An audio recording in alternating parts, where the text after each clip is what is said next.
ಸಂದೇಶವು ಎಲ್ಲರ ಗಮನಕ್ಕೆ ಬರಲಿ ಎಂದು ತಿಳಿಸುತ್ತಾ ಶುರು ಮಾಡೋಣ. ನಮ್ಮ ದೇಶದಲ್ಲಿ ಪ್ರತಿ 8 ನಿಮಿಷಕ್ಕೆ ಒಂದು ಹೆಣ್ಣು ಮಗಳು ಗರ್ಭಕೋಶ ಕ್ಯಾನ್ಸರ್ನಿಂದ ಸಾಯುತ್ತಿದ್ದಾಳೆ. ಜೀವವೇ ಮುಖ್ಯ, ಜೀವಂತವಾಗಿರುವುದು ಅತಿ ಮುಖ್ಯ. ಅದಕ್ಕಾಗಿ ನಾವು ತಿಳಿದುಕೊಳ್ಳಬೇಕಾದ ಕೆಲವು ವಿಷಯಗಳಿವೆ. ಒಂದು ಹೆಣ್ಣಿಗೆ ಸಂಬಂಧಪಟ್ಟಿರುವ ಹಾಗೆ ಅತಿ ಮುಖ್ಯವಾದದ್ದು ಗರ್ಭಕೋಶ, ಅಂದರೆ ಯೂಟ್ರಸ್. ಗರ್ಭ ಧರಿಸುವುದು, ಹೆರಿಗೆ ಆಗುವುದು ಅದು ಮಾತ್ರವಲ್ಲದೆ ಹೆಣ್ಣಿನ ಶರೀರದಲ್ಲಿ ಅತಿ ಮುಖ್ಯವಾದ ಕೆಲವು ಕಾರ್ಯಗಳಲ್ಲಿಯೂ ಉತ್ಪಾದನಾ ಕೇಂದ್ರ ಹಾಗೂ ನಿಯಂತ್ರಣ ಕೇಂದ್ರವಾಗಿದೆ ಈ ಗರ್ಭಕೋಶವು. ಹೆಣ್ಣಿನ ಶರೀರದಲ್ಲಿ ಅತಿ ಮುಖ್ಯವಾದ ಹಾರ್ಮೋನ್ ಆಗಿರುವ ಈಸ್ಟ್ರೋಜನ್ ಉತ್ಪಾದನಾ ಕೇಂದ್ರವಾಗಿದೆ ಗರ್ಭಕೋಶವು.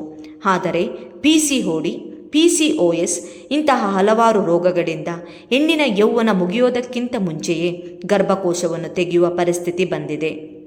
ಮದುವೆ ಆಗಿರುವ ಹೆಣ್ಣಿಗೆ ಬಂಜೆತನ ಅಂದರೆ ಮಕ್ಕಳಾಗದಿರುವುದು, ಇಂತಹ ಮಾರಕ ರೋಗಗಳಿಗೆ ಕಾರಣವಾಗಿರುವ PCOS ರೋಗಗಳು ಇದೆ ಎಂಬುದು ಭಯಾನಕ ಸತ್ಯವಾಗಿ ನಿಂತಿದೆ. ಗರ್ಭಕೋಶವನ್ನು ತೆಗೆದ ನಂತರ ಬರುವ BP, ಥೈರಾಯ್ಡ್, ಡಯಾಬಿಟಿಸ್, ಇದು ಅಲ್ಲದೆ ಹೃದಯ ಸಂಬಂಧಿತ ಕಾಯಿಲೆಗಳು, ಮೆದುಳಿಗೆ ಹಾಗೂ ಮೂಳೆಗಳಿಗೆ ಸಂಬಂಧಿತ ಕಾಯಿಲೆಗಳು ಅಧಿಕವಾಗಿ ಕಂಡುಬರುತ್ತದೆ. ಲೋಕದಲ್ಲಿ ಅತಿ ಹೆಚ್ಚಾಗಿ ಬಂಜೆತನ ಅಂದರೆ ಮಕ್ಕಳಾಗದಿರುವುದು, ಬುದ್ಧಿಮಾಂದ್ಯತೆ ಮಕ್ಕಳು ಹುಟ್ಟುವುದು ಅತಿಯಾಗಿ ನಮ್ಮ ಇಂಡಿಯಾದಲ್ಲಿ. ನಿರಂತರವಾದ ತುರಿಕೆ, bacterial infection, fungal infection, white discharge ಇಂತಹ ಮಾರಕ ರೋಗಗಳಿಗೆ ತುತ್ತಾಗುತ್ತಿದೆ ಎಂಬುದು ಕೆಲವರಿಗೆ ಮಾತ್ರ ಅರಿವಿದೆ.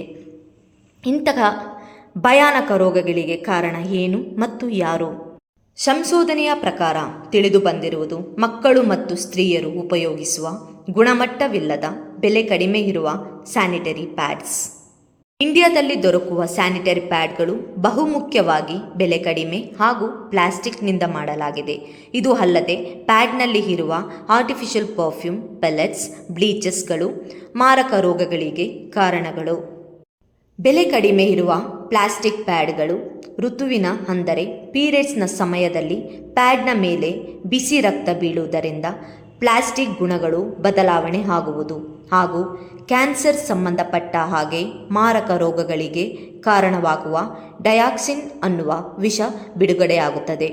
ಅದು ಅಲ್ಲದೆ ಪ್ಲಾಸ್ಟಿಕ್ ಪ್ಯಾಡ್ನಲ್ಲಿ ಇರುವ ಬ್ಲೀಚಸ್, ಆರ್ಟಿಫಿಷಿಯಲ್ ಪರ್ಫ್ಯೂಮ್, ಪೆಲೆಟ್ಸ್ಗಳು ಗರ್ಭಕೋಶದ ಒಳಗೆ ಪ್ರವೇಶವಾಗುತ್ತದೆ.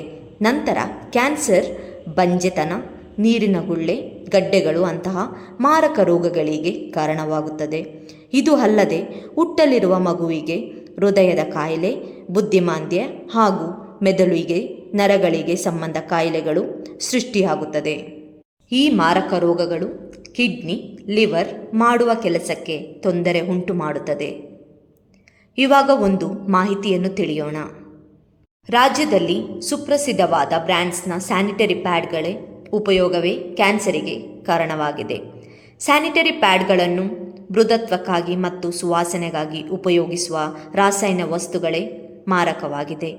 ಇದನ್ನು ನಿಯಂತ್ರಣ ಮಾಡಲು ಆದಷ್ಟು ಬೇಗ ಮಾರ್ಗಗಳನ್ನು ತರಬೇಕು ಎಂದು ಡೆಲ್ಲಿಯಲ್ಲಿ ಇರುವ ಟಾಕ್ಸಿಕ್ ಲಿಂಕ್ ಸಂಸ್ಥೆಯು ವ್ಯಕ್ತಪಡಿಸಿದೆ.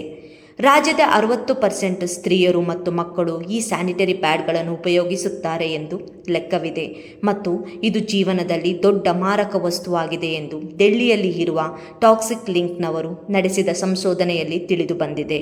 ರಾಜ್ಯದಲ್ಲಿ ಸುಪ್ರಸಿದ್ಧವಾಗಿರುವ ತುಂಬ ಜನರು ಉಪಯೋಗಿಸುವ 10 ಸ್ಯಾನಿಟರಿ ಪ್ಯಾಡ್ಗಳನ್ನು ಸಂಶೋಧನೆಗೆ ಬಳಸಲಾಗಿತ್ತು.